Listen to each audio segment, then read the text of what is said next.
Hello guys, welcome back to my channel. आज मैं आपके लेके आ रखी हूँ क्लास 6 का जो है मैथ्स का पेपर।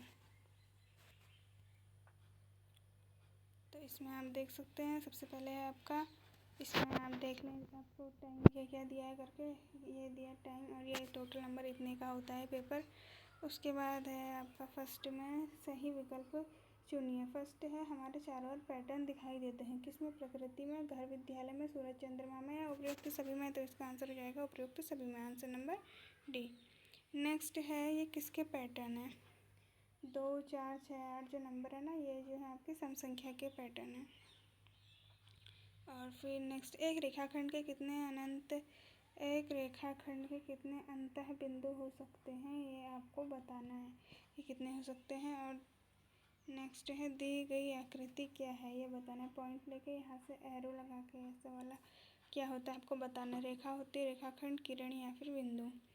फिर इसमें नेक्स्ट है कॉपरेकर की 4 अंकी जादुई संख्या बताइए, इनमें से बताना है। और निम्नलिखित संख्या पैलिड्रोमिक है, ये आपको बताना है। 6 देख सकते हैं आप, ये रहा जो सबसे छोटी अभाज्य संख्या बतानी है। बार ग्राफ में सभी डीओ की चौड़ाई ज्ञात करनी है। समान, असमान, यादृच्छिक, ये सब। अब है निम्नलिखित में से कौन 2 से विभाजित है, ये आपको बताना है। जिसके लास्ट में भी ना ये यहाँ पर 4 लिखा है,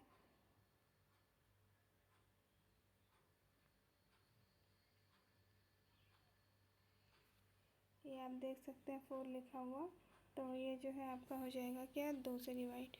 त्रिभुज का परिमाप होता है, आपको बताना है क्या होता है। तीनों भुजाओं का योग होता है या फिर क्या होता है, आपको बताना है, हो जाएगा।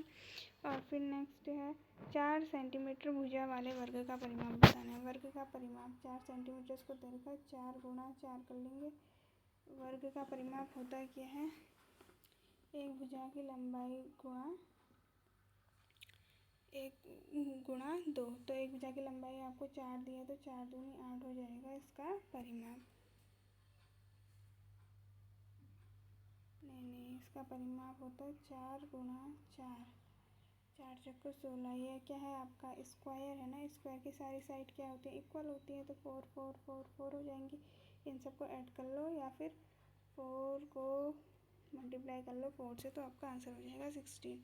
अब नेक्स्ट है आपको रिक्त स्थान की पूर्ति करनी। इस क्रम में अगला नंबर बताना है 5, 10, 15, 20 और उसके बाद क्या आ जाएगा 25। नेक्स्ट है 2 बिंदुओं को जोड़ने वाली सबसे छोटी दूरी को क्या कहते हैं, ये आपको बताना है। और नेक्स्ट है वो संख्या जिसके केवल 2 गुणनखंड हो, वो क्या कहलाती है, वो आपको बताना है। और इसमें से इसको माइनस करके नंबर लिखना है। फिर है सत्य असत्य, इसमें आपको सही गलत बताना है, 4 दे रखे हैं। और फिर नेक्स्ट है आपको ये जो है डायग्राम दे रखे हैं 2, इनमें आपको ज़्यादा रखना है इसमें। और उसके बाद ये बताना कितना है, 60 समथिंग है, इतना हो सकता है। और ये 120 या फिर इतने के आसपास हो जाएगा, आप चेक कर लेना। और फिर नेक्स्ट ये दे रखा है महाकोष्ठकों को रंगीन या चिन्हित कीजिए। दी गई सारणी महाकोष्ठक जो भी हैं इनको रंगीन और चिन्हित करना है इन सबको। और फिर है इसके अभाज्य गुणनखंड करना है, ऐसे करके फैक्टर निकालना है। उनके 64 तक लिखना, उसके आंसर निकालना। फिर 23 ऐसे ही यहाँ पर जो है 23 लिख के उसका आंसर निकालना, हो जाएगा। फिर नेक्स्ट दे रखा है 25 सेंटीमीटर आयताकार बाग के क्षेत्रफल। 25 सेंटीमीटर लंबे आयताकार मतलब आयत दे दिया आपको, ऐसे करके दे दिया। ये 25, इसकी लंबाई कितनी दे दी आपको, 25 दे दी। और इसका क्षेत्रफल सीधे सीधे क्या दे दिया, 300 दे दिया।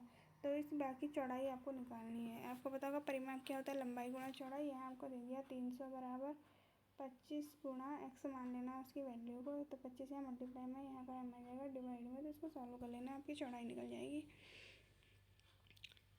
फिर नेक्स्ट क्वेश्चन देख सकते हैं, फिर चांदी की सहायता से डिग्री वाले कोण बनाने हैं, आप कर ही लेंगे। फिर नेक्स्ट क्वेश्चन आप देख सकते हैं इस प्रकार से है। फिर 11 वाला क्वेश्चन ये रहा आपका, 5 बिंदु निम्नलिखित के नाम लिखें। इन सब बिंदुओं के नाम लिखना। 5 किरणें, 5 रेखाखंड, सब बताना है। वह सबसे छोटी संख्या क्या है जिसका है अंकों का योग 14 हो, ये आपको बताना है। और फिर ये दे रखे हैं। फिर नेक्स्ट क्वेश्चन है, आप बता सकते हैं निम्नलिखित में से कौन सी संख्याएं हैं जो 2, 4, 5, 8, 10 सभी से विभाज्य होती हैं, आपको बताना है। ये संख्याएं दे रखी है, इनमें से कोई हैं। और ये दो भुजा की लंबाई देखो, इसमें क्या होता है, त्रिभुज का परिमाप आपको पता है क्या होता है, उसकी तीनों भुजाओं की लंबाई होती है। तो ये परिमाप आपको सीधे 53 दे दिया इन्होंने। उसके बाद आपको क्या निकालना है, 2 भुजाओं की लंबाई। एक भुजा ये दे दी और क्या हो गया प्लस एक भुजा ये दे दी प्लस। अब आप 14, अब नेक्स्ट निकालनी है उसकी वैल्यू को। एक्स मान लेना 20 में 14 ऐड किया तो कितना हो जाएगा 34, 53 और फिर यहाँ पर प्लस में एक्स, यहाँ ये प्लस में या माइनस में चले जाएगा तो 53 में से किसको माइनस करना है 34 को। तो आप बता सकते हैं इसका आंसर कितना आएगा। जो आंसर आएगा वही सॉल्यूशन है। और अब नेक्स्ट है, इनके उत्तर देने हैं आपको और फिर ये दे रखे हैं आपको।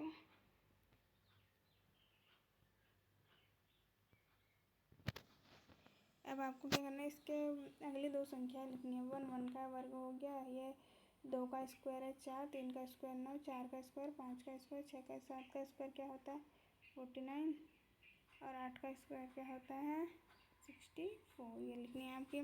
12वीं संख्या क्या होगी, 1 2 3 4 5 6 7 8 9 10 11 12 निकालना है। तो 12 का 12 से गुणा करेंगे 144 हो जाता है, हो जाएगा। इस पैटर्न का नियम लिखना है। अब इसका नियम लिखना है। और फिर 8th है, एक आकृति बनाई जिसमें 3 न्यून कोण, एक समकोण और 2 अधिक कोण हों। इस तरह की आपको एक वो बनाना है, क्या फिगर बनाना है। और 19 क्या है, एक फर्श इतना लंबा इतना चौड़ा है, इसकी भुजा वर्ग कालीन बिछा दिए, कालीन रहित फर्श का क्षेत्रफल ज्ञात करो। ये भी आप सॉल्व कर सकते हैं।